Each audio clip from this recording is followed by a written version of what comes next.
What's good, guys? Welcome back to All About Arsenal. And today I had to do this video, really a big discussion as to what Arsenal fans are not noticing about the Madueke deal. So let's get straight into it. I know there's a lot of hysteria. Even I won't even try and say, oh yeah, I wanted him. I didn't want him at all, especially when we're linked with players such as Rodrigo, Eze. Then you hear Madueke. You're like, what are Arsenal doing? And I think what has really upset a lot of Arsenal fans, the fact that we just keep on going back to Chelsea, is like the ex-girlfriend you've left and you just can't seem to just tear yourself away. It's like, what is it with Arsenal and Chelsea? But people have to understand Chelsea's business model. They have a business of getting young players, using them for 1 or 2 seasons and selling them on. It's kind of like the type of business model where you buy a property, fix it up a bit, add on a little bit of value and sell it on. That is what Chelsea's business model basically is, if I can explain it in the most crude way possible. Hate to use that example, but that's the only way to describe it. And that's what Chelsea do. But then I started doing some digging about Noni Madueke and I thought, okay, cool. Let's put aside all the emotions, because now the deal has been agreed. He's about to be a Gooner. And I started to say to myself, all right, let me actually see what this guy's about. Because we all know he plays on the right, so he's going to be backup for Bukayo Saka. And I started to look at things a little bit more deeper. Apparently, his personal terms is getting about 50k a week.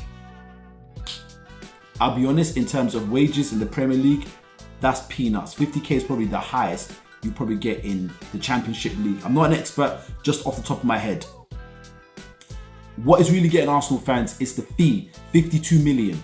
So it's 50 million plus add-ons. So I think that's what's really hurting a lot of Arsenal fans. I would say personally, I'd have gone between 40 to 45. But I think Mikel Arteta sees that this player has a higher ceiling. And personally, I think he's got a higher ceiling than Gabriel Martinelli. That's just me. But I'm about to get into some stats and I'm going to compare against Saka. And a lot of you are going to say, oh my gosh, how could you? We know that Saka could easily, the minimum amount for Saka, minimum would be about 80 million. That would be the minimum Saka will go for. He's world class, he's an awesome player. But then I start to say, okay, how does he compare against Noni Madueke? Especially because this is the player that's going to be deputizing for him.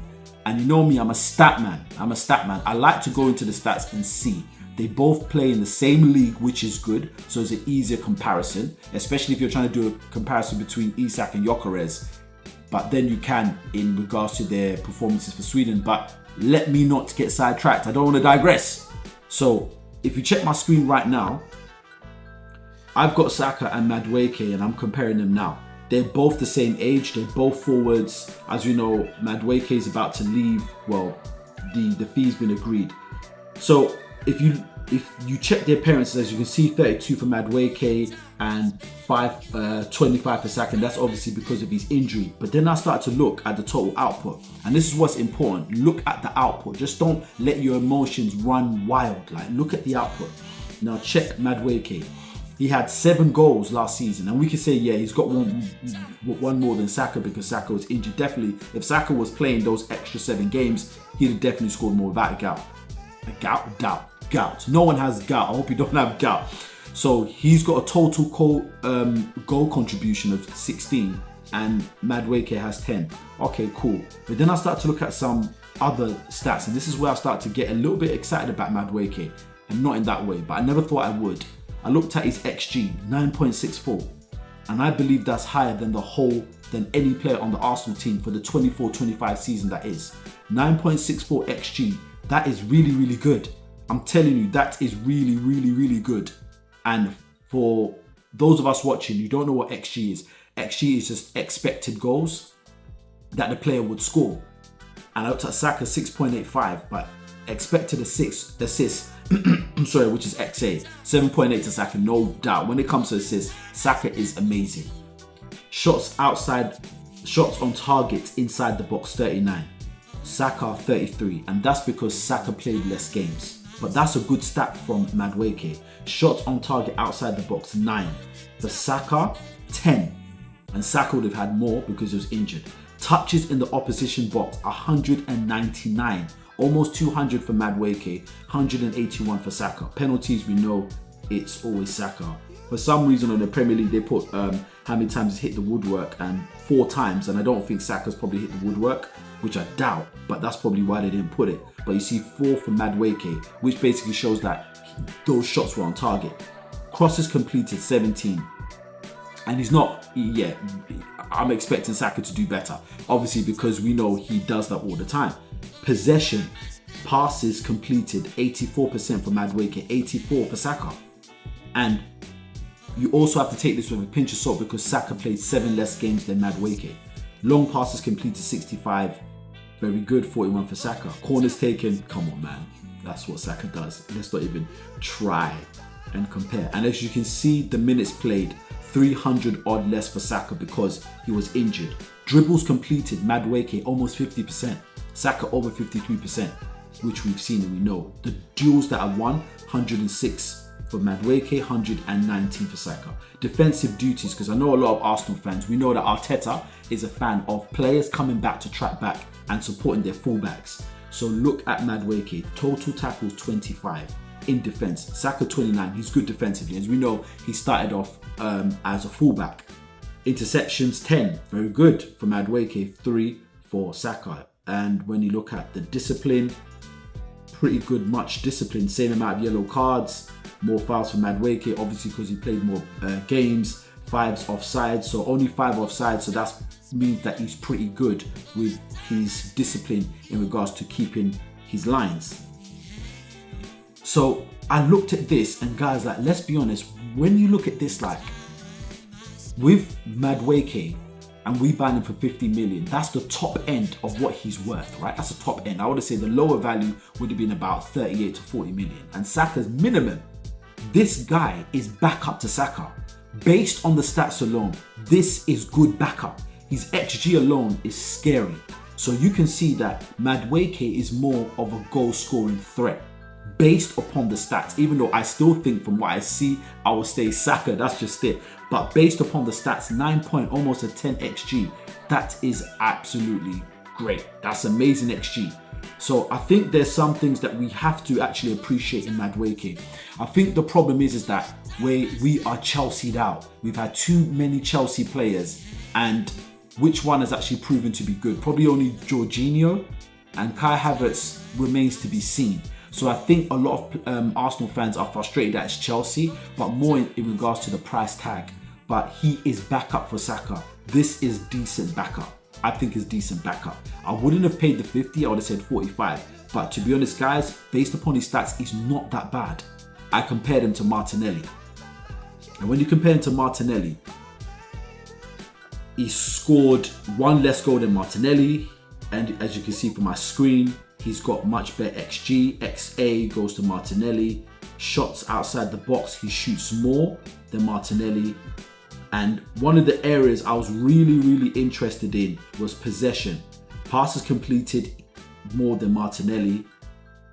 They appeared, they had the same rough amount of appearances. More, as I said, more passes completed than Martinelli. The dribbling, and this is what we need. Wingers have to be good dribblers because they are the ones that will force the opposition out of position and create chances. Madueke, like I said, 50%, almost 50% of his dribbles completed. Martinelli 35, and I'm not surprised. How many times has Gabriel Martinelli picked up the ball and just ran like a headless chicken without even being able to get past his players? And then he gets the ball and he tries to do this and he doesn't get past the player, and the player's just like standing there. Like, really? Am I really gonna fall for that? Madueke is a better dribbler than Martinelli, and I'm comparing them, even though they play on different flanks, but he can also play on the left. He's a better dribbler than Martinelli. He's better on the transition than Martinelli. He's got better decision making than Martinelli. And I don't think many people could argue against that. Let me know what you think in the comments. But like I said today, I really wanted to take my time and do this and slow it down because there's a lot of hysteria about Madueke and people don't want Madueke, this, that and the other. But based upon what you've seen on his stats, he's a decent player. He's a decent player. It's more about the price tag. But I don't think we've got a completely bad deal in our hands. He's 23 years old. And right now, if you compare him and Martinelli, I know who I would pick, and I would pick Madueke over Martinelli. I think Madueke has got more potential. I think he's got a higher ceiling. With Martinelli, I don't see how he can get... I think he did better towards the end of last season. He picked up the pace, but Arsenal fans, just get behind this guy. He's a gooner now. It's not going to change. And there's worse players that we could have got. I just think the price tag, if it was 40 million, I'd have said, you know what, that was a good piece of business. Good piece of business. But Chelsea, hats off to them. I applaud Chelsea. They're very, very good at doing good business, and they are a money-making machine. But based upon what I've shown you, what do you now think of Madueke? Put your personal feelings aside and look at it. A lot of people are saying, well, if they could fork out the extra money for Madueke, then they should do it for Gyökeres. I agree, man. It's been an annoying saga, and to be honest, getting the deal done with Madueke, but then I think it's because Arsenal have done so much business with Chelsea. Those guys just have a good understanding, you know. I think with Sporting, it's the whole issue is around Sporting. They're just being stubborn, but they're going to let Gyökeres go. Pre-season training for Sporting, I believe, is starting today. They are going to be paying him wages, and he's not showing up for training. How long do you think they're going to really continue with that? And like I said, even if they loan him out, his value is going to go down because he's going to be a year older, and his contract is going to be running down another year. I don't know how much is left on the contract of Gyökeres. Let me just see if I can check quickly. Gyökeres, how much years left on the contract? Let us see. Gyökeres has 3 years remaining on his current contract, so he's contracted until 2028. And we know that as your contract runs down, the value in which the club can get from you, or the amount, sorry, they can get from you, that also goes down. So like I said in my other video, this is the best time they can get the highest for Gyökeres. He's coming back off another phenomenal season for Sporting, scoring 54 goals in all competitions. They know if he goes out on loan, there's uncertainty. He's going to have another year down on his contract. His value's going to go down. They are not going to want it. So they will. Apparently, there's a cooling off period. That's not according to Fabrizio Romano. He's still under the impression that things are still going on. Arsenal will get it done. If they do not, I think there's going to be a very big shock and disappointment in the Arsenal fan base. And there's going to be higher calls for Arteta out. That is going to ring through the streets of North London. But that's all from me. Let me know what you think. Madueke, have you seen him from a different perspective? Until the next video, as always, take care and peace.